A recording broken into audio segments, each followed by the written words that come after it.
పెద్దపల్లి జిల్లా అంతర్గం మండలంలో అక్రమంగా చేపల చెరువులు వెలిశాయి. శ్రీపాద ఎలంపల్లి ప్రాజెక్టు భూములను కొందరు అక్రమార్కులు దర్జాగా కబ్జా చేసి చేపల చెరువులుగా మార్చుకున్నారు. అందులో కూడా హానికరమైన చేపలను పెంచుతూ సొమ్ము చేసుకుంటున్నారు. కోళ్లు, మేకలు, పశువుల వ్యర్థాలు ఉడికించి చేపలకు ఆహారంగా వేస్తూ ప్రజల ఆరోగ్యాలతో చెలగాటమాడుతున్నారు. అంతర్గం మండలం సోమనపల్లి, మురుమూరు, పొట్యాల గ్రామాల్లో శ్రీపాద ఎల్లంపల్లి ప్రాజెక్టు భూముల్లో 150 ఎకరాల భూములు కబ్జా చేసి సుమారు 30 నుండి 40 వరకు ఈ చేపల చెరువులు నిర్వహిస్తూ ప్రజల ఆరోగ్యాలతో చెలగాటమాడుతున్నారు. పట్టించుకోవాల్సిన అధికారులు కళ్ళు మూసుకోవడంతో ఈ చేపల ముఠార్ రెచ్చిపోతున్నారు.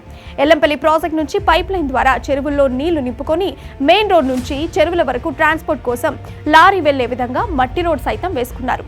అంతేకాదు ట్రాన్స్ఫార్మర్ల నుండి దొంగతనంగా అక్రమంగా విద్యుత్ స్తంభాలు వేసుకొని కనెక్షన్లు సైతం చెరువులకు వేసుకున్న సదరు విద్యుత్ శాఖ అధికారులకు కనిపించడం లేదు.